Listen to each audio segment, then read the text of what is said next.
Assalamualaikum warahmatullahi wabarakatuh. Alhamdulillahirabbil alamin wassalatu wassalamu ala Rasulillah. Kita bersyukur kepada Allah Subhanahu wa taala atas segala limpahan nikmat yang Allah berikan kepada kita, dan tidak lupa kita sampaikan salawat serta salam kita kepada Nabi kita, suri tauladan kita, Nabi Muhammad sallallahu alaihi wasallam. Saudara-saudaraku yang saya muliakan dan dirahmati oleh Allah Subhanahu wa taala, Allah Subhanahu wa taala berfirman dalam surat Fatir ayat 32, A'udzubillahi minasyaitonir rajim. Tsumma awrasnal kitabal ladzina astafayna min ibadina faminhum zalimun li nafsihi wa minhum muqtasid wa minhum sabiqum bil khairati biidznillah. Dzalika huwal fadlul kabir. Kurang lebih yang artinya Allah Subhanahu wa taala berfirman, kemudian kami wariskan Alkitab kepada hamba-hamba kami yang telah kami pilih, hamba-hamba kami yang telah kami sucikan. Maka di antara mereka ini, kata Allah Subhanahu wa taala, ada orang-orang yang zalim terhadap dirinya sendiri. Di antara mereka ada orang-orang yang sedang-sedang saja, pertengahan. Di antara mereka juga ada orang-orang yang terdepan dalam melakukan kebaikan atas izin Allah Subhanahu wa taala. Itulah kemuliaan dan keutamaan yang sangat besar sekali. Jamaah sekalian yang saya muliakan dan dirahmati oleh Allah Subhanahu wa taala, ini mengingatkan kita bahwa antara kita sesama kaum muslimin, hubungannya adalah orang-orang yang sedang berada dalam satu perlombaan. Satu muslim dengan muslim yang lain, itu artinya sama-sama sedang dalam perlombaan. Kenapa? Ya, karena dalam ayat ini Allah Subhanahu wa taala mengatakan Allah mewariskan Alkitab. Dalam banyak tafsir disebutkan bahwa Alkitab ini adalah syariat Allah Subhanahu wa taala, Al-Qur'an, ya. Kemudian kata Allah Subhanahu wa taala kepada hamba-hamba Allah Subhanahu wa taala yang telah Allah pilih atau sucikan, ya. Dalam banyak tafsir disebutkan bahwa yang dimaksud adalah umat Nabi Muhammad SAW. Kita ini umat muslim, umatnya Nabi Muhammad SAW, dalam mengamalkan syariat Islam ini terbagi menjadi tiga golongan. Yang pertama, orang-orang yang zalim terhadap dirinya. Ya, zalim adalah lawan dari kata adil. Sedangkan adil maknanya adalah menempatkan sesuatu pada tempatnya. Maka zalim artinya tidak menempatkan sesuatu pada tempatnya. Zalimun li nafsi, golongan yang pertama ini adalah orang-orang yang banyak berbuat dosa, ya. Hari-harinya dipenuhi dengan dosa, hampir jarang melakukan ketaatan, ya. Kenapa orang-orang yang berbuat dosa disebut sebagai zalim li nafsi, berbuat zalim atau menyakiti dirinya sendiri? Karena satu, dosa yang dilakukan oleh seorang manusia itu artinya dia telah melakukan sesuatu tidak pada tempatnya, ya. Berbuat syirik, tidak sholat, itu adalah perlakuan yang seharusnya tidak dilakukan oleh seorang manusia. Artinya ketika seseorang tidak sholat, tidak puasa, tidak zakat, berbuat syirik, itu artinya dia melakukan sesuatu yang tidak seharusnya dilakukan. Yang kedua, kenapa orang yang berbuat dosa teranggap zalim terhadap dirinya sendiri? Karena sejatinya dosa itu adalah sesuatu yang dapat menyakiti diri kita sendiri, ya. Nanti di akhirat Allah akan ganti dosa-dosa kita dengan siksaan. Jadi zalim li nafsi, berbuat zalim atau menyakiti dirinya karena dosa yang kita lakukan akan menyakiti diri kita sendiri. Kan kata Rasul, jika ada tangan yang menyentuh kulit yang bukan mahramnya, maka itu lebih baik baginya untuk ditusuk baginya dari besi, ya, besi api. Itu lebih baik dirinya, ya. Artinya setiap dosa yang kita lakukan itu akan menyakiti diri kita sendiri, ya. Bahkan hal ini juga bisa berlaku di dunia, ya. Ketika kita melakukan dosa, maka jangan salah jika akan tubuh kita akan mengalami sakit, ya.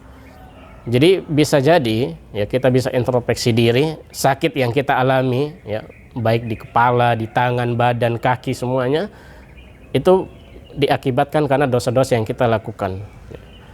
Kemudian yang kedua, para hadirin yang saya muliakan dan dirahmati oleh Allah Subhanahu wa taala, golongan orang-orang yang kedua dalam mengamalkan syariat ini adalah muqtasid, wa minhum muqtasid. Golongan yang kedua itu mereka yang disebutkan dalam tafsir melakukan ketaatan kepada Allah Subhanahu wa taala dan meninggalkan larangan Allah Subhanahu wa taala. Mencukupkan diri mereka hanya itu saja. Cukup dengan yang wajib-wajib, cukup dengan menjauhi hal-hal yang diharamkan Allah Subhanahu wa taala, ya. Disebut muqtasid sedang-sedang saja karena mereka tidak banyak melakukan dosa, tapi tidak juga banyak melakukan amal kebaikan yang disunahkan oleh Allah Subhanahu wa taala dan Rasulnya, ya. Di berbagai tafsir juga disebutkan mereka nanti di akhirat akan mendapatkan hisab yang ringan, ya. Kenapa? Karena kebaikan mereka akan sama dengan keburukan mereka. Artinya mereka mungkin berbuat dosa, ya, tapi mereka ganti dengan hal-hal baik. Kemudian yang ketiga, golongan yang ketiga dalam mengamalkan syariat ini adalah sabiqum bil khairat biidznillah. Golongan ini adalah golongan yang disebutkan sebagai terdepan dalam melakukan amal soleh, ya. Jadi orang-orang yang golongan ketiga ini harus kita masuk ke dalam golongan ini. Sabiqum bil khairat. Sabiqum bil khairat, selalu terdepan, ya, melakukan kebaikan tanpa pikir panjang. Makanya di ayat lain Allah Subhanahu wa taala berfirman, fastabiqul khairat, berlomba-lombalah kamu dalam kebaikan. Ini dari pembahasan kita, mengingatkan kita satu muslim dengan muslim yang lain adalah saling berlomba-lomba dalam kebaikan, ya. Fastabiqul khairat juga bermakna bahwa kalau suatu kebaikan maka jangan ditunda-tunda, ya. Harus segera dilaksanakan, ya. Dan dalam melakukan kebaikan harus berlomba-lomba dengan yang lainnya. Satu muslim berlomba dengan yang lainnya. Para sahabat dan salafus soleh terdahulu mereka senang melakukan perlombaan dalam kebaikan. Yang mereka tanya kepada saudara yang lain itu bukan urusan dunia. Kamu sudah punya kendaraan apa? Kamu sudah punya followers berapa? Viewers kamu sudah berapa? Tidak. Yang mereka tanyakan, kamu hari-hari ngapain aja amal solehnya? Sholatnya sholat apa aja? Sedekahnya berapa?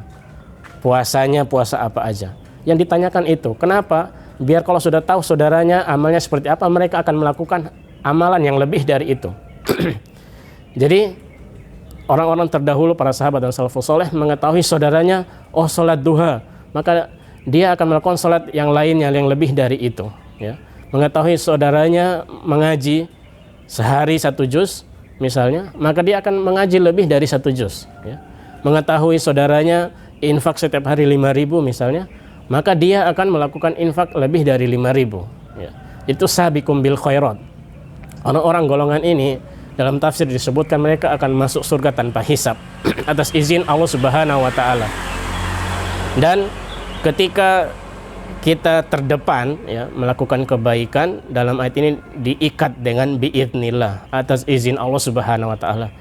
Maka dari itu jika kita yang merasa kita sudah sangat banyak melakukan amal-amal soleh, maka yakinlah itu semua atas izin Allah Subhanahu wa taala. Kita tidak mampu melakukan sholat malam misalnya, kecuali semua itu atas izin Allah Subhanahu wa taala. Jangan pernah merasa karena diri kita ini sudah terlampau soleh. Jangan pernah beranggapan bahwa diri kita ini terlalu suci dan sudah mampu melakukan banyak amal soleh. Tapi yakinlah amal soleh yang kita lakukan itu atas izin Allah Subhanahu wa taala. Kita semua sesama muslim ini sedang berlomba-lomba. Siapa di peringkat pertama, siapa yang di peringkat kedua dalam melakukan amal soleh, bahkan siapa yang berada di paling baris paling belakang, urutan terakhir dalam melakukan amal soleh, ya. Maka ini menjadi nasihat bagi diri kita masing-masing, melihat sudah di posisi manakah kita dalam berlomba-lomba ini. Perlombaan kita seperti balapan misalnya, kita di posisi yang mana? Terkadang kita di posisi kedua. Ada datang masanya kita disalib oleh belakang kita berada di posisi keempat.